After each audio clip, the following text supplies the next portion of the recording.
Welcome back to another article, guys. We're gonna be diving into by Danny Nelson from CoinDesk. SEC Gensler signal extra scrutiny for proof of stake cryptocurrency. Speaking after the merge, but not specifically about Ethereum, SEC Chair Gensler said proof of stake cryptos could be investment contracts that subject them to security regulations. I'm going to play this video later from the horse's mouth. Let's go back, dig into the what this article is talking about. And as you can see, it's not a long read. It's a very nice short read. U.S. Security and Exchange Commission SEC Chair Gary Gensler on Thursday said that stake cryptocurrency may be subjected to federal securities regulations, repeating a pro-oversight stance in the wake of Ethereum's transition to just such a method. According to the Wall Street Journal, Gensler said that proof-of-stake blockchains, which generate new coins for investors who pool their holdings, take on investment contract-like attributes that could bring them under his agency purview. He said he wasn't talking about a specific coin, according to the journal. Still, the comments, which came hours after Ethereum completed its POS proof-of-stake transition, indicate that the milestone tech upgrade may carry greater ramifications for the second most popular blockchain than simply cutting its energy usage.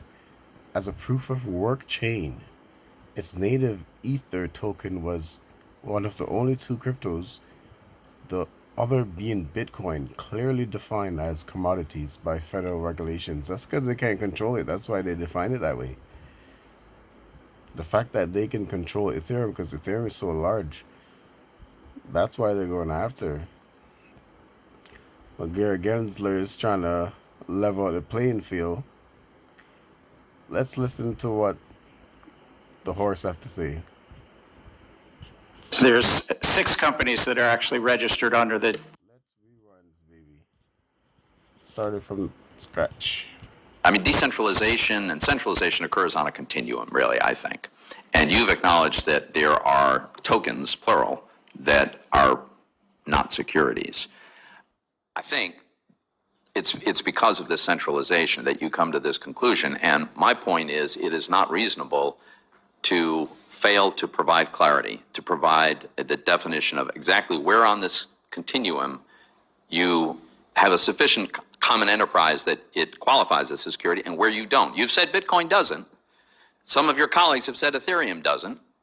But a reasonable developer who wants to comply with this doesn't know where that line is drawn. So I think where we might have a difference is there are many factors, and so it's not one spectrum of centralization versus decentralization. What the Supreme Court, and I try to stick to, they're the Supreme Court, and there'll be debates about other laws. I try to stick to what they say, a common enterprise. I think about a group of individuals in the middle. That developer is in the middle, and the investing public's betting on them, counting on them, even if the token might be on 1,000 computers. That's not what the Supreme Court's looking at. It's not about the token being on 1,000 computers. It's just like a group of developers in the middle. But if there is nobody controlling it in the middle, that's what we call decentralized, and that does happen. The SEC has proposed that intermediaries should be regulated under the Exchange Act. So could you address this? Why should crypto asset intermediaries and exchanges be regulated under the Exchange Act? And if you would, how would investors and market participants benefit from regulating crypto assets under the Exchange Act? So I thank you. It's actually fairly straightforward because of these 10,000 crypto tokens, without prejudging any one of them, I believe that the vast majority are securities because there's somebody in the public is betting on a better future, betting on anticipating profits on a common enterprise, a group of entrepreneurs in the middle.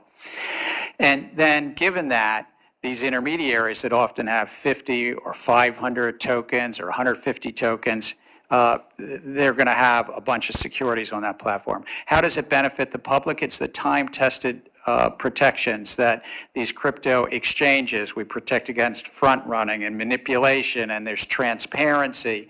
As you go into the New York Stock Exchange or into NASDAQ or the like, this committee's worked on laws long ago. I complimented Chair Fletcher, who was here in 1934 and did it, but long ago for that very reason, the public benefits.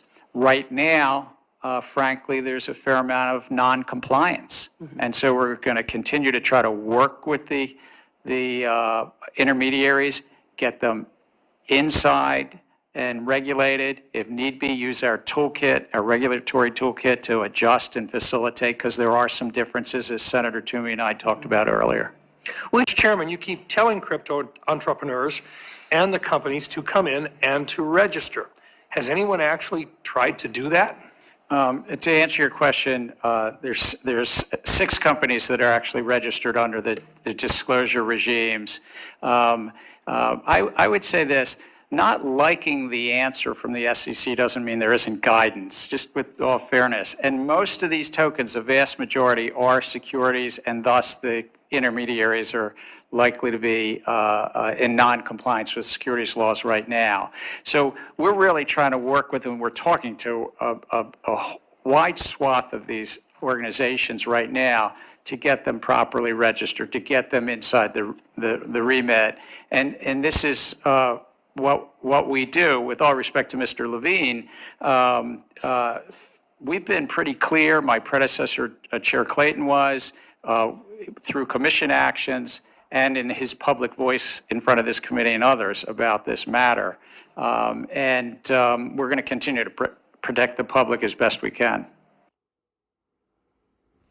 So there you have it, straight from the horse's mouth, Mr. Glary Gensler.